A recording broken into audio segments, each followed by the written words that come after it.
Alrighty, we're here with Becca in beautiful Las Vegas. She is from Bakersfield and moved to Las Vegas at 14. How you doing? I'm good. I'm Good. alright. I know you're stressed out. You want a cigarette? Yeah. I gave her one of my cloves that she doesn't like too much. Becca, do we have permission to record you and post this interview online? Yes. Yes? All right. All right, Becca, how old are you? I'm 41. 41. Can you tell me your current situation right now? Oh, what's your dog's name? Oh, this is Patty. Hey, Patty. All Patty's right. a Pooh Bear. Patty. And Patty lives with you? Yeah. How long have you had Patty? I've had her about 3 years. Okay. She was with my best friend since birth, though. She's 8 now. Oh. So What she's been in my life a while. That's awesome. What's your current situation? Where are you staying and what kind of drugs are you struggling with? I'm currently on the streets, homeless, and I've been so for about a year, on and off. And I use heroin or opiates. How long have you been homeless this time? On and off for a year. I lost my housing a year ago. So, but I was homeless for the first time 2 years ago for about 3 months during my pregnancy. Oh, how many kids do you have? 3. 3 kids. And who are they living with? 2 of them are with my family. My daughters are with my family, and my son, he's 2, he went into CPS. All right, let's start from the beginning.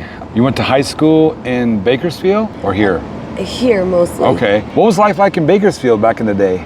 It was cool. It's a much smaller town. Yeah. Yeah, so it was a lot slower paced, and I liked it a lot. What kind of activities would kids do back for fun?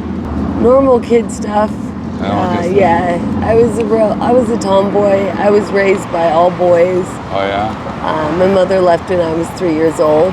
There's 4 of us kids, so I had no females in my household.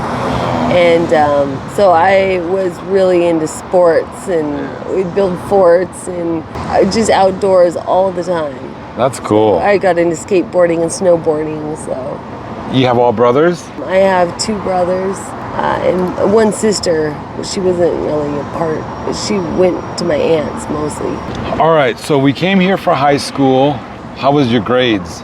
I was a straight A student, one of 2 that graduated 8th grade.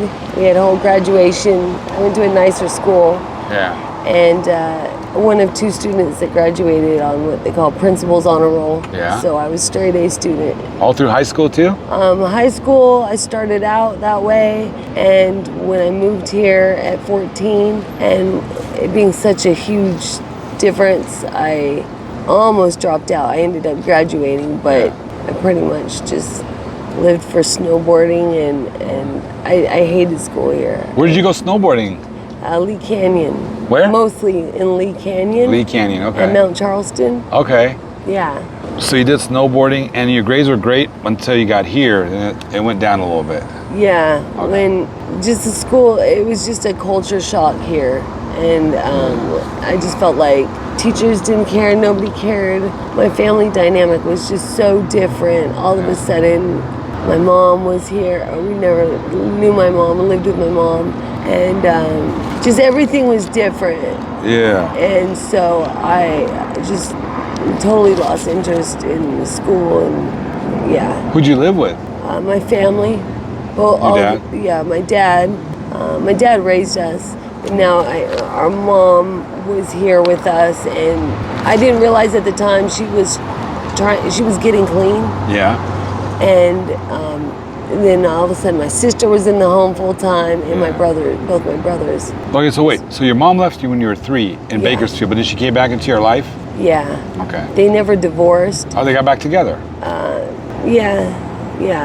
So she came back and your mom did drugs? She left for drugs when I was 3. Okay, then she got clean? She got clean, yeah. Oh. She's been clean 26 years. So who was your role model growing up? Really, I looked up, my brothers were everything to me. My dad, I was a big time daddy's girl. Oh. I did everything with him. But I mean, I idolized my sister. My sister was my hero, but she has always hated me. And I didn't see her, and she didn't like hang out with us growing up. So she didn't see it that way. She didn't ever want to spend time with me. I could have never walked in the same square with her on the sidewalk. But she was my hero too. Yeah? Yeah. Did you have a favorite teacher that you could think back of?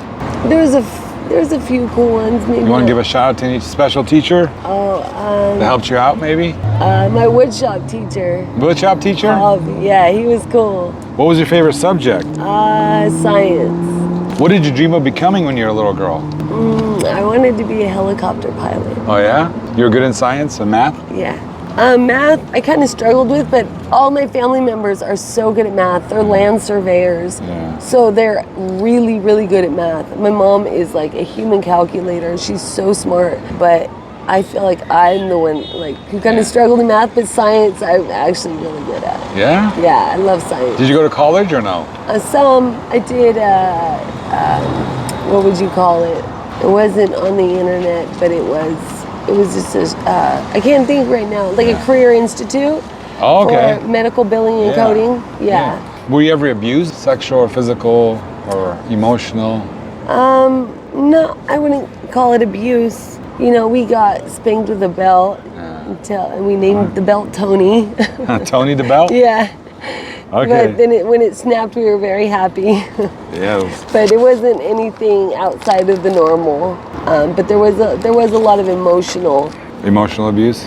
Big time, yeah. By who? My mother. Oh, okay. She would be in and out, and I can remember it starting 3-4 years old, her saying, you know, I wish I never had you, and that's, you know, calling me worthless, and that could be traumatic. And yeah, physically would come after all of us, every one of us. She's hit at some point, done some pretty nasty stuff, and then cops show up and she's always being arrested, or we're begging them not to arrest her. But other than that, not within my brothers and dad that I was with all the time, there wasn't any abuse there. So all that drama was going on, you growing up, always cops around, mom getting arrested? Yeah, she would show up out of nowhere, and then cops were not far behind. We would see her only a few times a year, but it was always very dramatic. When you were growing up, did you kind of, were you averse of the cops? Were you scared of them? Not really. No. Okay. I'm sorry you had to go through all that. So when did you first start getting into drugs or alcohol? As a teenager, like 16, I would drink a little bit here and there, you know, or at parties. Yeah. But nothing heavy or serious. And then in my 20s, I really got into drinking. But no hard drugs. I mean, I smoked weed a little bit on and off, but that was not a big deal either. My family, they all smoke weed and are functioning, successful, own their own businesses. And, you know, my mom was the only one that really struggled with hard drugs until we moved here. Do you remember who got you into it, drinking and drugs? Initially? As a teenager? Yeah. Just friends, my boyfriend. He was a drinker. There was alcoholism in his family. Okay. But I was always very much against anything hard because of my mom. Yeah.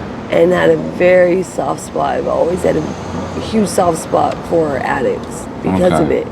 When did you begin to realize that you don't have control of this and you are physically addicted to, I'm sorry, what do you use right now? Heroin. When did you become physically addicted to heroin? When did you realize this is a problem? Oh, wow. I started using heroin about 4 years ago, and it was about, my roommates got me into it, but it was like I'd take a hit a couple times a week. It wasn't anything to have me craving it or thinking about it. It was more to shut them up. And, you know, and then I kind of got myself into it. I landed in a really messed up situation. All of a sudden, my roommate had hurt me really badly, and he went to jail, and I needed to go somewhere right away and get out of that. situation with an emergency TPO restraining order on him, and Yeah. I went with an old neighbor who had been saying for about a year he wanted to help me. Yeah. And it was everything opposite of what he had promised. Hey everyone, just wanted to pause for a second and thank you so much for choosing to click on this video. If you like what you're watching, please visit the channel to check out our backlog and stick around because we're always posting new content. All the information about us you could possibly need, including our contact information, website, Cash App, and what information regarding our guests that we can provide will be in the description box. If you're interested in supporting the channel with more than your valuable time so we can keep bringing you more content, consider supporting our line of recovery apparel and accessories or send your contributions via Cash App. Once again, thank you so much for being a part of this community. And it was with his money and that I first bought heroin, and I was so depressed, so very upset, and he was just feeding me. He has never used a drug, tried a cigarette, drank in his entire life. He was 56 years old. And yet he was feeding me the heroin, and after about 2 or 3 months, I tried to go one day without it, not thinking about it. I just didn't do it, and got very, very, very, very sick. And I told my connect who was going to come over not to come over because I had a cold or a flu, and I was like, man, I've never felt so sick in all my life. I'm like, I don't want you guys to catch this, don't come over. And he's like, so you're sick? He's like, so my girl is too. Oh, I'm gonna get her well and then we'll be over. And I'm like, no, I don't want you guys to catch this.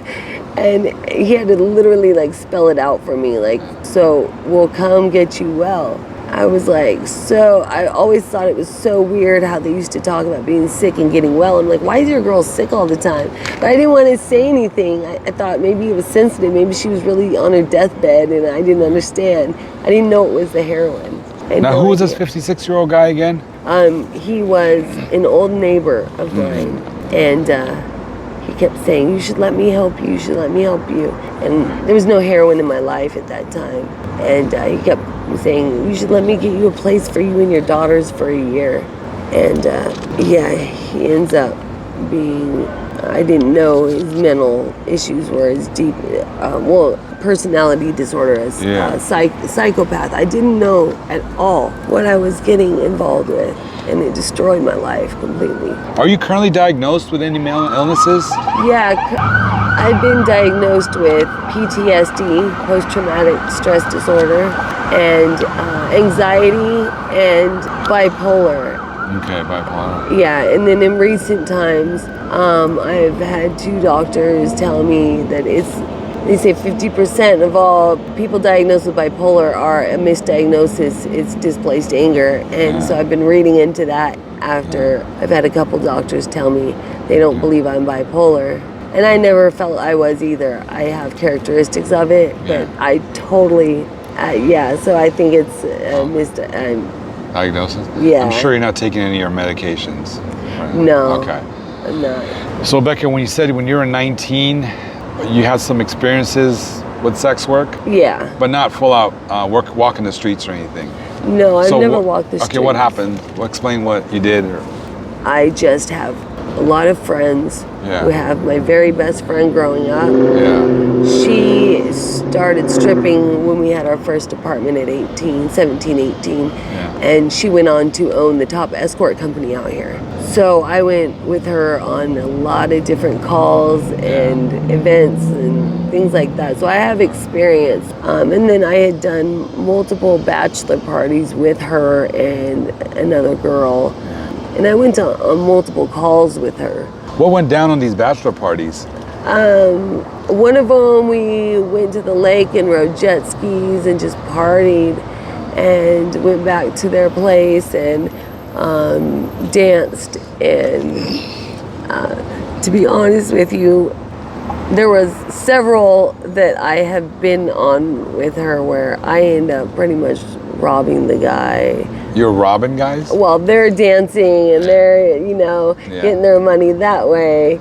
We're kind of working together so that they're so faded. And so how does that go down? It's been so long, no one's gonna do anything. So what? You guys would go to the party. All the guys are faded. And yeah, by the end of the day, out in the sun, riding jet skis, they were so fucked up, and they're pushing and pushing. You know, they always want what they can't have. I did cocktails at a strip club for a long time, and the guys always want the waitress, not the girls dancing. So it was one of those situations where they're trying to get me to sleep with them, and I'm like, no, but these girls are available. And so by the time they're done pushing it, I don't feel bad anymore. So as we're dancing and it's dark, and you know they're all trying to cop a feel, and it's like 10 of them and 3 of us. I'm slipping wallets and money out of their pockets. And the girl, but your friends are sleeping with the guys? And they've got them distracted, rubbing on them and doing everything. So interesting. Now, what's the worst experience you had with them? I believe I was 20, 19 or 20, and we flew to New York 2 months after 9/11. So I saw Ground Zero. It was so sad. It was so sad. It was horrible. And we went out there, and I didn't know that she had been trafficking these girls until we were really on our way, and I realized what it was. And I had helped 2 of them, one especially. She was such a sweet girl. I saw what it was when we got out there, that she didn't want to be there and she couldn't get away. And I actually helped her get away, and that upset my friend very, very much. And so I don't know if it was a revenge thing. I don't know. Anyways, so she would go out there. We were supposed to be out there for 2 weeks. And she would strip in a local club and make a whole bunch of money. This is your friend? It's my friend.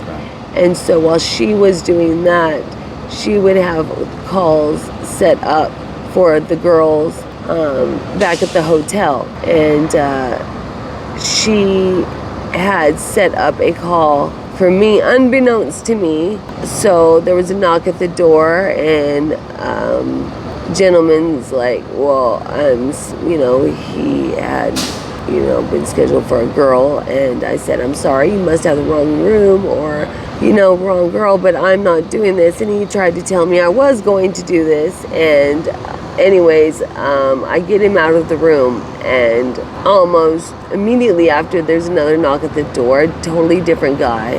And I later realized that they knew each other. So the first one, had it gone well, and I would have, slept with him or whatever and received the money, the second one was there to rob me. And so he shows up at the door, and he's very forceful about coming in, and he tells me that I'm going to sleep with him. I'm going to do whatever he says. And he pulls out a gun, and I am in the middle of telling him how over my dead body, and it's not going to go down like that. And she walks in from work, from the club, right in the middle of all this. And I'm like thinking that, she's a real tough girl, very tough at all. She raised her brothers, had her first child when she was 15 or 16, and she was just very tough. And I watched this girl completely, here she's trafficking other girls and total control person, and I watched her just melt down and bawl like a baby. And that day I just lost all respect for her.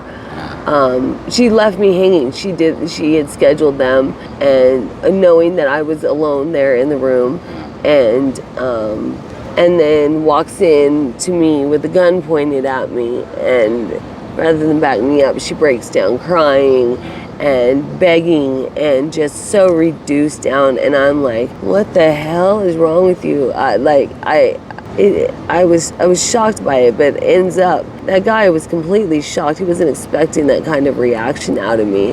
I stepped up into the gun and straight told him, you're gonna have to shoot me, but I'm not gonna do what you think or what you say. It's not gonna happen like that, so you better pull the trigger. And he ends up, it totally foiled his plan completely, because he didn't know what to do after that, and he turned around and left. But the fear that I had deep down inside and all that was a very real, very real moment. My first moment of realizing how dangerous it really is. Did she get in trouble for that? Never got in trouble. No. Are you allowed to say the name, or if you don't want to say, that's fine? I don't know if it's still around or where she's at, but it was LV Elites. LV Elites? Okay.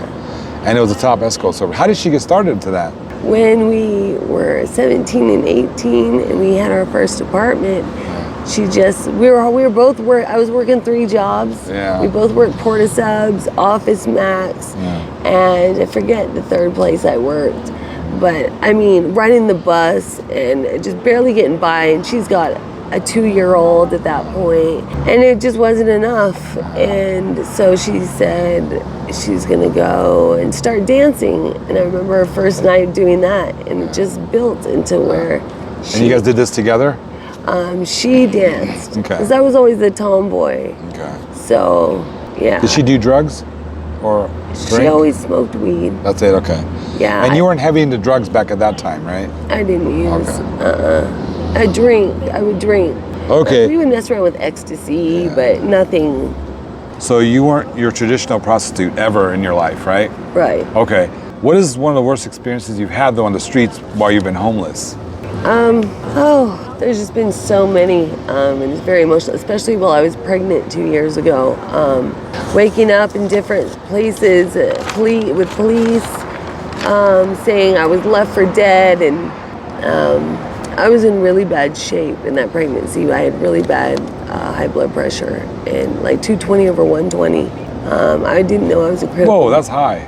I didn't know I was in critical mode that whole time, and I just kept getting robbed and threats, and on a daily basis being asked to give blowjobs or sex or just whatever. I mean, it's a daily basis all the time. Still to this day, right? Oh yeah, for sure.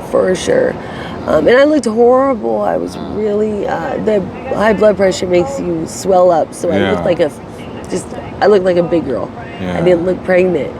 I mean, really, really huge swollen up. So I'm like, if they can hit on me looking like this, I mean, they don't care, you know? But I don't know if you want to consider it, but I had applied for housing. So I had housing the past year and a half. Okay. And right towards the end of that, I never lived in a bad neighborhood. I'm from Centennial Hills, and they placed me here in Naked City, and I ended up getting raped in my apartment, and that was by somebody that's pretty much on the streets, and it's been very traumatizing for me. Did you report it? I debated over it, and I ultimately decided not to, and I regret that all the time. How long ago was this? It was in June or July last year. Well, after the interview, let's jog your memory, because I'm against that, and I have some contacts in law enforcement here, so let's, I don't put up with that kind of stuff. So we'll talk about that after the interview, okay? I'm so sorry about that.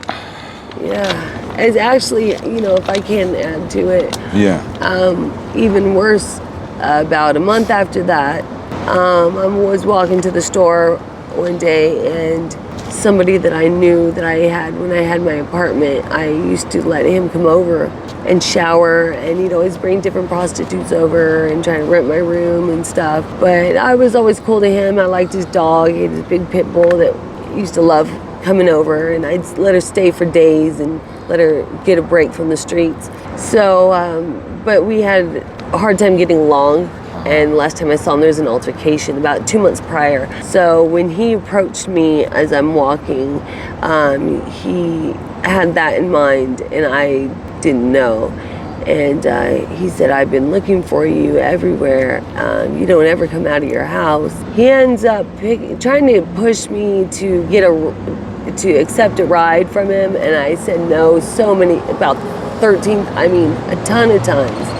And he ends up pulling me into his car and locking me in and driving me he kept saying, let's smoke, and I kept saying, no, I don't want to. and tried to get out of there, and he pulled me in, and so he drives me to the back of this apartment complex, and he ends up trying to rape me and holding me there in the middle of July in the heat in this car that is old and the windows rolled up, and my dog's in there panting so hard for about 30 minutes. This little guy? Girl, yeah. This little girl was there? Yeah. Oh. And then he had her pinned between him and the seat for a long while, and he held it like a huge knife, more like a machete, to me the entire time, and tried to rip off my clothes and said I was gonna it's a racial term, he called himself. Yeah. And so he attempted to rape me, and he ends up slicing my leg a little bit, or the blade went across my leg at the end, but I fully knew that day that I was gonna die. And when he said that I was gonna do that, I knew right away. Once again, something comes out of you and you realize who you really are. As much as I can be a pushover and not want conflict out here, I realized that wasn't gonna happen over my dead body. And he wasn't the same person. His eyes were glazed over, and he was craving to stick that knife in me. He kept saying one word, one more word, one more movement. So that was one of the worst things. To this day, I know he had, I believe he killed his dog, and a few other people that know him believe so too. He was very, very, extreme paranoid, the worst I've ever seen. And it's by the grace of God that I got out that day, got out of that car. Thank God you got out of there. I'm so sorry about that. Becca, what makes you happy? My dog and my kids. Yeah? Yeah. Let's go back to your kids now, because I've been waiting to talk about your kids. Tell me the names of all your kids. Allie, Daisy, and Wyatt. Bet you they're beautiful. They're so beautiful. You need to get off these streets. It's not a safe place for you, or any young lady, or any person at all. It's just, especially here in Naked City. Yeah. It's pretty violent. What's the history? Do you know the history behind Naked City? I know. Do you know why they call it that? I think I do, but I'm not sure. All right, tell me. You tell me. Why don't you tell me first? I hear it is back in the day that the girls, I've heard a couple versions, the guys at the Stratosphere, I've heard, would be up in the windows, and the girls on the streets would be naked down there as they're trying to call, which girl they wanted up. Then I thought about that, and I go, there's no way they could have done that from their windows, and it wouldn't have worked like that. But I hear that the girls did run around the streets naked. That too, and also the airplanes that fly over, they would look down, the passengers, and there'd be women that were topless down here on the pool. Oh, really? Yeah. Oh, yeah. Just at the pool? Yeah, at the pool. Okay. Yeah, I heard it was more like a prostitution thing. Oh, man, there's different stories. That's what it said online. Yeah. And there's still naked people from time to time. Oh, is there? Yeah. All right, now tell me, all right, Becca, so you have 3 beautiful children, 2 daughters and 1 son. All right. Same father? All 3 different dads. Different baby daddies. Yeah, yes. Okay. Do you get along with any of the fathers? My daughter is going to be 18 next month. And my ex-husband, divorce is the best thing in the world. I got my friend back, my best friend back. I mean, we instantly started hanging out again. I mean, completely. So I totally, get along with him. The other 2 fathers actually aren't even, I didn't put them on the birth certificates even, so I've never even heard from them again. Okay. And your other children, they're okay? Yeah. Okay. They're good. They're good? Yeah. What are your plans, let's say, for the next 5 years? What would you love to see happen? I would love to see, I actually feel that there's no 2 ways about it, that it's going to happen. I can't live like this with this addiction. So for me to get clean, And because I spent, out of the 4 years, I spent 1 year solid clean. All right. How'd you do that? I didn't know there was any help available. Drugs, like, I knew nothing about heroin, and how I found out about being sick was crazy enough. So I definitely knew nothing about Suboxone, Subutex, methadone. I knew nothing. I like that. It was such a gift, a relief to know that there was some kind of help. The other two don't work for me, but my body doesn't react to them at all, actually. But methadone really works for me. Okay. And I get off of it too. So I'm able to use it to get off the heroin and then able to get off of it instead of, some people like to stay on it for 13 years plus. So you stayed sober for a year. Yeah. What was the trigger that caused you to relapse? I actually had a couple drinks. I don't really drink anymore, once or twice a year, and so I was feeling all, my inhibitions were pretty much gone, and I ran into an old friend that I used to use with, and she just started smoking, and I smoked too, and I just felt like the first time all over again. And it was within 2 weeks that I was already getting sick without it. So it hit me pretty fast. Becca, do you think there's like an emptiness in you and you're trying to fill that void with drugs at times? Absolutely. Can you elaborate a little bit on that? What emptiness is that? The emptiness of my kids not being in my life and around. Okay. So do you think if you got clean and remained sober for a certain period of time, you would be able to get some kind of custody or visitation of your children? I didn't lose them because of drugs or alcohol. Like a lot of people really have. And I know it sounds like a denial thing, but it just wasn't the case in mine. I couldn't even imagine using drugs with my kids in my life. I've never even had that craving. They fill me. They are everything. I don't have any emptiness to fill with them in my life. So absolutely, having them gone is unbearable. Can you quickly summarize how you lost custody of your children, each one? I really didn't. I have custody of the first two, really, still. I had asked, going through my second divorce, I was married to a police officer, and when we divorced and things were going down, and I had given birth actually shortly after to my second daughter, I had asked my first husband if he could help me. I knew I was going to lose my house and my car, and I asked him to take, I had a newborn, and I asked him to take Allie for me. So that was a choice to have her go over there to his house. So it wasn't like a custody loss or someone had to take him away or something like that. So that was our choice. That was me asking him for help and us working together and as a family.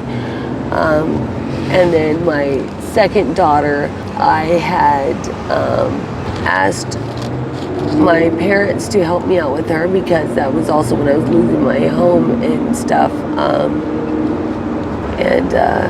I'm trying not to go into real detail. No, you don't have to. But it was, I let an ex back to rent a room at my house, and it was during when I gave birth to my daughter. Right after I gave birth to her when she was 2 weeks old, my first daughter was 10 years old at the time. She came in on military flight for life, had a bad accident in the dunes. And we didn't, at first know the extent of her injuries. So she ends up breaking both bones in both arms. And she didn't have her two arms for several months, couldn't go to school for several months. And so here I just had my C-section.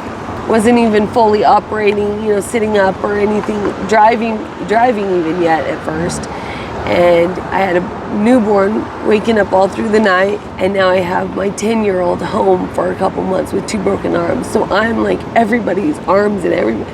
And my my ex, who was living there, decided that he would lie to me and tell me he was going out of town for work, and it was a great money opportunity, and he really was planning to never come back, and left me high and dry when I needed him the most.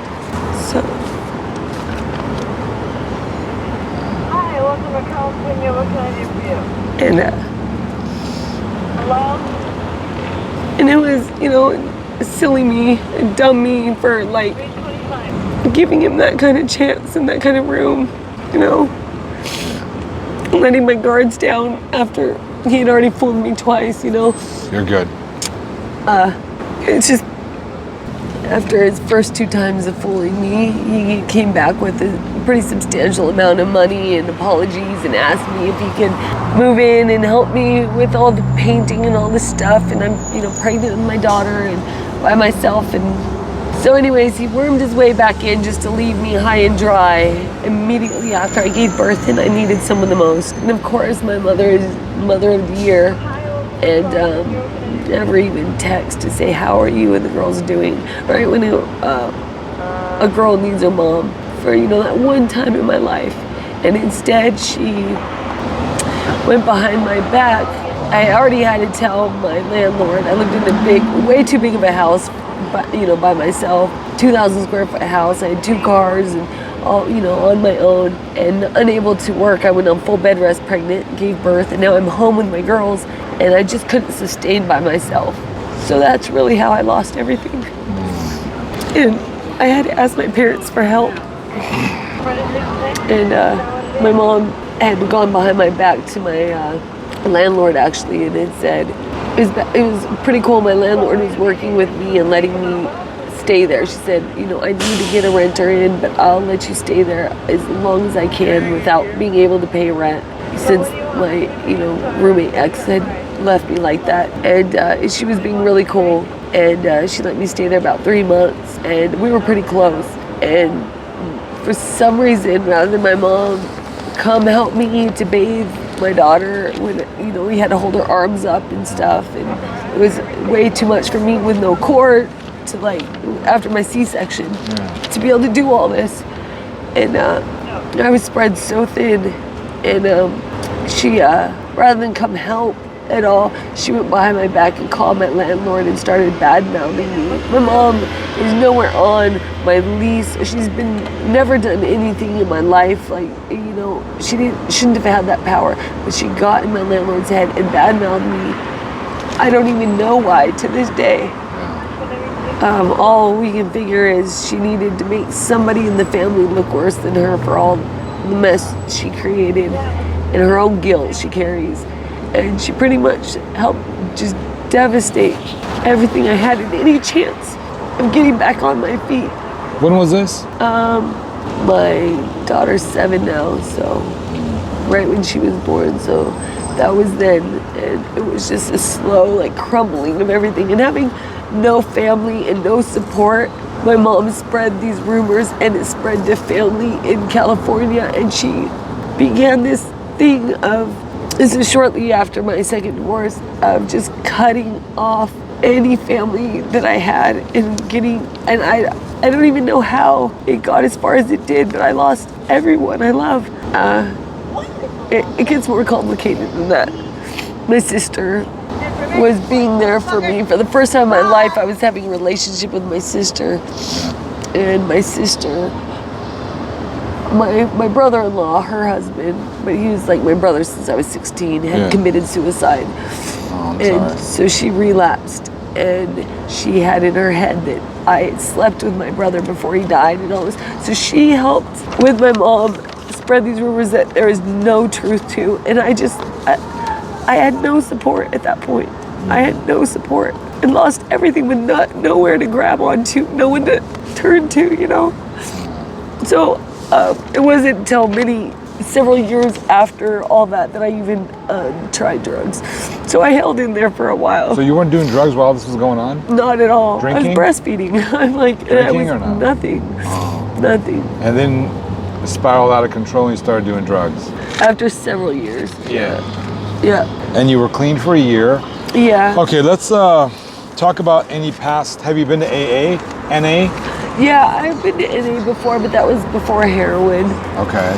Because I would do, I'll use crystal here and there, but it's not like something I buy or I crave. Or I'm actually pretty hateful towards it because of my mom. That's what she used. Yeah. When I would use that, like, it would be like a couple or few times a year, you know, party for a weekend, but it wasn't like a way of life or a lifestyle for me ever. Yeah. And during like those times in my life, I, you know, would meet people, they'd use it. It was my best friend for the week. And they would get me to go to CMA, Crystal Meth Anonymous. So I got involved like before I even really knew what addiction really meant, before heroin. And that's how I ever went to. How about rehab? Have you been to inpatient rehab? I did. I did before heroin. Which one's that? I went to the West Care program. Okay. Yeah. Because in Nevada, there's Crossroads. Have you heard of that? Yeah, it sounds so good. I want to try it, but I'll give you the information after the interview. There's also Valley View Hospital and Spring Valley Hospital. yeah, I'd have to look into those ones. Well, you have to have Medicaid, I think, or. I do. Oh, you do? Oh, yeah. Then what's stopping you, girl? Because Valley View's a hospital, it's not a program. No, That get girl into did- rehab. What, we need a but ride those or are- something? Neither one of those are like rehabs. No, if I take you to Crossroads. Crossroads, I would love to. Against Suboxone, those are you can't just, you know, they use Suboxone, they don't have methadone. And those Suboxone and Subutex don't work for my body. Remember I was telling you? Methadone, sorry, I didn't mean to sound rude right there. You're good. I wish they worked for me because they're like the answer. They're the answer. So if they use methadone, which I hear they only use Suboxone, but I've tried Suboxone now 10, 11 times. I don't know. I had a doctor through it too, and my body, it just does not respond. They don't work at all. So I got to do that. Methadone, which is kind of a hassle, because you got to go in every day. You know. What message do you have for a young person wanting to get into this lifestyle? Oh my gosh. All the glitters is not gold. You know, things seem pretty, you know, there's some glitz and glamour to this. As dirty as this lifestyle really is, and as dark as it is, there's something about it that's very attractive, especially to a younger crowd.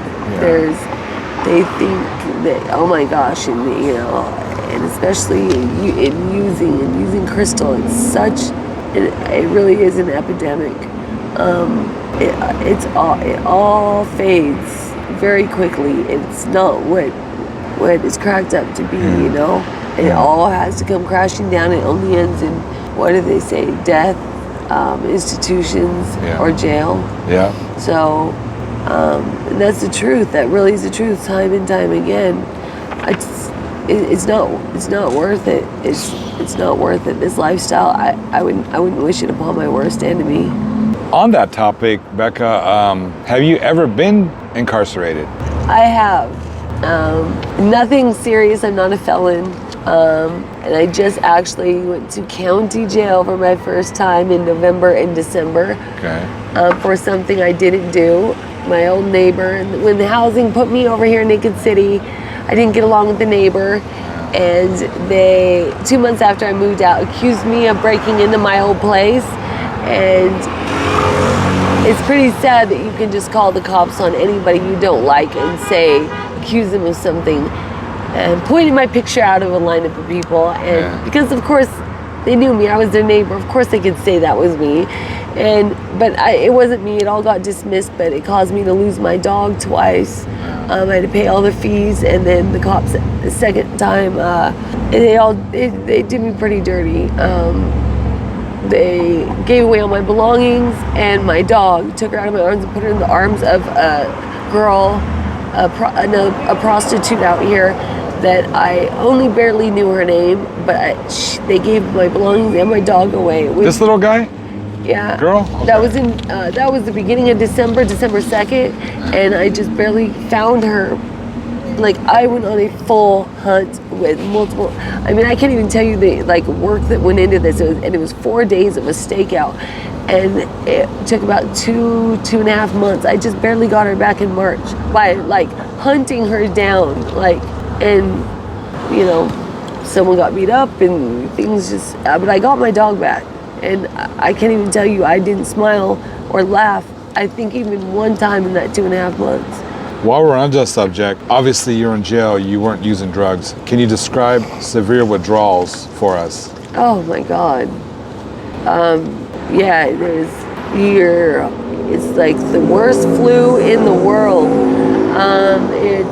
You're sneezing at first, there's sneezing and yawning, and then it's hot and cold sweats, just nonstop, and it progressively gets worse for days, even up to a couple weeks, really. Restless leg syndrome, you can't sleep. When you're doing a lot, I was doing a ball a day at one point, and I tried to cold turkey quit before I knew that you can lose your life really doing that. Everything tasted like the horrible heroin, like your body's last ditch effort to get it in its system, I don't know, but you can't eat, and then the vomiting and diarrhea, I mean, every symptom you can think of, it's horrific, and there is no let up, there's no, I get an hour of it just kind of being okay. No, there isn't, it's constant and worse, it's just growing worse and worse. You wouldn't want to wish it on anybody. It's horrible, no I wouldn't. Okay. It's horrible. Do you currently know anyone that's living a sober life and doing well, working, and just having a happy life? Or are all of your friends using? I wouldn't call anybody friends, but the people I'm around, they're all using. But my people that I would consider my friends that I haven't talked to in a while, since I can't seem to keep a phone out here, get stolen. They are, they might drink here and there, but they're all clean kind of people. I just haven't talked to anybody in a while. My very best friend just got clean. I was Trey. He's my best friend for 26 years. He had just gotten clean, was clean for about a year, and then 2 months ago he had a bad accident on his street bike, and he died actually. Oh, I'm so sorry. So that's pretty like devastating to even. I don't even think I'm accepting it yet. So, yeah. Are you currently involved with anyone right now? No, there's an ex that's still an ex that I've been staying there. But again, I get kicked out. He's really into his own addiction, and it's just sick. What addiction's that? With crystal meth. Okay. But he recently started doing heroin and blues. Yeah, you don't need to be around that. I can't. I would give anything to never go back. It's just we get such bad heat exhaustion and so desperate to get out of the heat that I end up back over there. Do you panhandle out here? No, but I want to try it. I cannot ask anyone for money. I cannot ask them for money. Oh, yeah? But yeah, I mean, I tried like one time and I suck at it, but. How much do you spend on drugs a day, would you estimate? Oh God, probably at least $40 a day. Okay. 20 to 40 a day. So all the money that you make goes to drugs, basically? Pretty much. Do you have nice people out here that buy you lunch or help you out? Just you. Well, I'm planning on doing more for you, okay? We're gonna get into that in a little bit. While we're on that subject, do you have an email that some of our wonderful subscribers can maybe get a hold of you? Yeah, I have Facebook. Okay, what's the name? Rebekah Prewitt. It's REBEKAH. My last name is Prewitt, PREWITT. And then I have an email, and that is prewitt.rebekah.a@gmail.com. Okay. What would your dream job be if you could pick a career right now? I have so many interests. I think about this question all the time. Like, I want to go to school, but how can I pick just one thing? I have to get back to you. You need to be on smiling. that. You need to be smiling like that. Yeah? All the time. I hope to be. And your teeth are perfect. Oh, thank you. I hope to keep them Sorry, I that interrupted way. you. Go ahead. It's all right. As you were. I think I have to get back to you on that. I'm very interested and pretty good at law. I might actually get the courage to take that on and going to school and actually becoming serious about it. I have a real interest in it, and it'd be between maybe law and science. Okay. I'm just not sure what exactly. You have a high school diploma, right? Yeah. Have you ever thought about maybe after getting clean, of course, working in some kind of recovery program for children or adults, helping them out? You know, being a guide to navigate through the system and get clean, or even, you know, join NA and become a sponsor one day. I have thought about that actually, and I love kids so much. I really didn't think about it as far as helping kids. I like that. That's actually a really great idea. I thought about it with adults, and I actually believe I would love that. I would love to do that. You're obviously smart, you're articulate, and you're genuine. I believe that you'll do a great job in that field, but I mean, if that's what you want to do, of course. Thank you. Yeah. Yeah, maybe I will Look into it, you know? Yeah. It's actually, yeah. Every time I think about that, it feels like a brand new idea and I get excited about it. So maybe I should do something with it. Yeah. Yeah. Okay, how do you feel about the solutions out there for the homeless population? Do you think that more can be done? And what more can be done, in your opinion? Or have you thought about that? Of course. It's my everyday situation. There has to be more that can be done. There just has to be, especially in Vegas, it being so transient. So many people coming out here to vacation and gambling away all their money, not able to go home. And how many times I hear the same story of how they got left here. You know, there's just over and over and over again I hear that. It's like we've got to have more resources available. It appears there's a big misconception that we have all this help, all these resources out there for, you hear the middle class and, clean people, they all, there's so many resources out there. I don't feel for you, or get a job, the things they'll say, like there's just so much available to you you're not utilizing, but it's not true. It is not true. I saw it firsthand when I was pregnant that Nevada is one of the only states left that their laws aren't in place for pregnancy and addiction. And I know that's a different subject, but it just goes hand in hand with what I'm saying of there's a misconception that there's, all this help out there, but it's really not, it's not as easy as one would think. There's so many blocks and rules in place that stump you and don't allow you to get the help that you really need.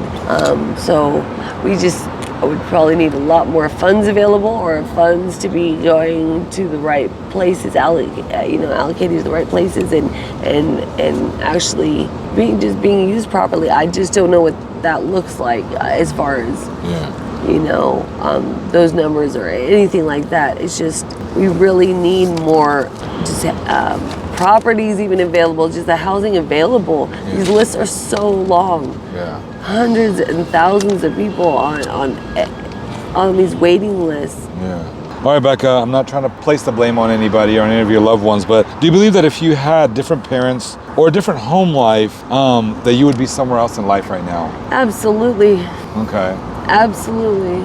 I know it. I just feel if like my aunt had said, I'm the only one of the kids that wasn't given a chance to go to school, and so if I just had that opportunity, different opportunities, I know it would be different.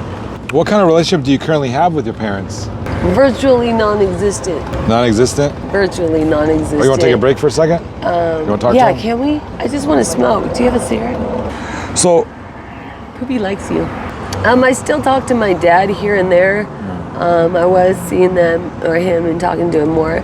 But as far as my mother, she was never present. And anytime she does come into my life, she wrecks everything I built. And my brothers are trying to tell me. And finally, my brother had said, he goes, you've never had a mom. You're never going to have a mom.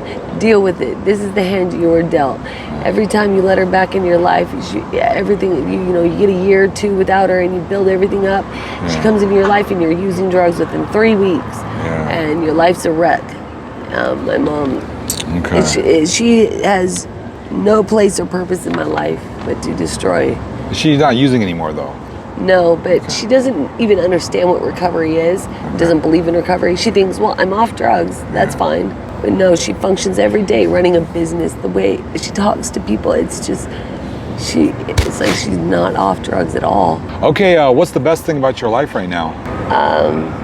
That I have Patty back. Oh, you know what? Every day I She thank is so God. cute, but I think she wants you to hold her back. Boopy. Go ahead, say it Little again. Girl. What's the best thing about your life? My Patty. Patty up, being okay. back in my life after all that 2.5 months without her.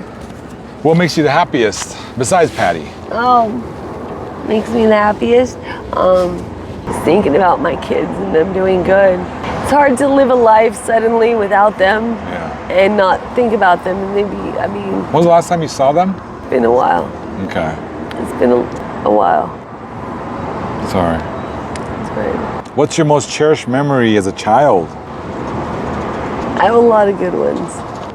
Just any memory, there's a lot of good ones. I really like Bakersfield a lot. I had really awesome grandparents. But I have a really funny memory of, my dad golfed. He was a local pro. My brothers and my dad are very good golfers. They still play tournaments. They're amazing. And we were, I think, on the way home from the golf course, just my dad and I he had an old Chevy pickup truck, and so I'm in the front seat. Maybe he was working. He's a land surveyor, so I go to work with him a lot of times. He owns his own business.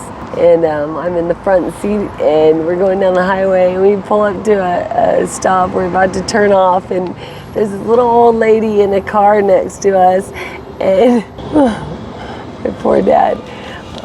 I'm just a little girl, you know, and I put this napkin in my mouth. I twist it up, and I put it in my mouth, and I put my arms behind my back, and I say, like I'm being kidnapped.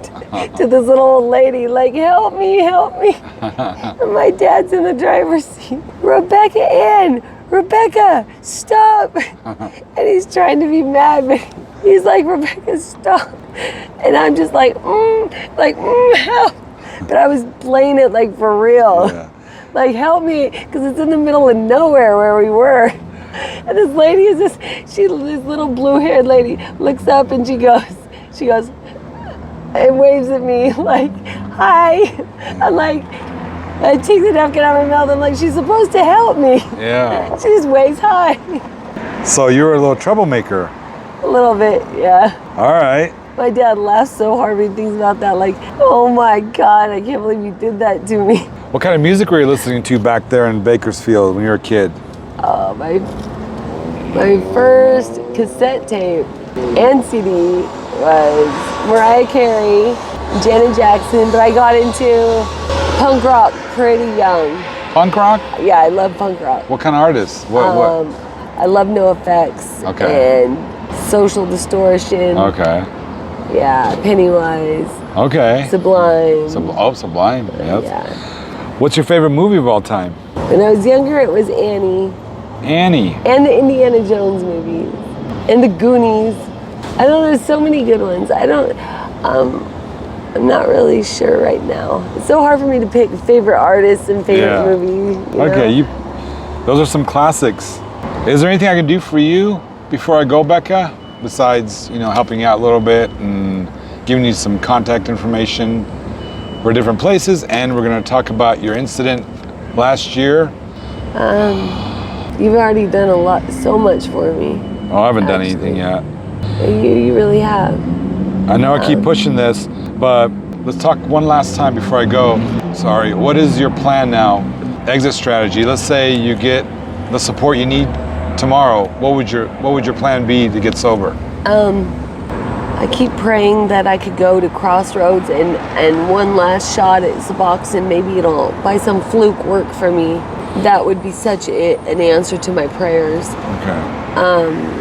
Otherwise, I just need the support to be able to get to the methadone clinic. I mean, I need the stability and support. So I'm actually going to call my social worker for the housing. I lost my housing due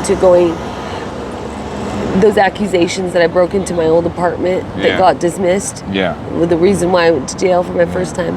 So anyways, that's why I lost my housing. The whole reason I'm on the streets is over something I did not do at all. And my worker knows that, but they had to follow protocol. So I'm gonna get back up because that stability is the first thing to me, going to methadone, to get clean, to do anything, and to get away from people, places, and things that contribute to my using. So Someone's been to NA. oh my gosh. Well, Or Becca, it's just common sense. you're very genuine. I like that. Thank you so much for giving me this interview. Hopefully we'll be in touch to do a follow-up, and I hope everything works out for you. Thank you. I hope so too.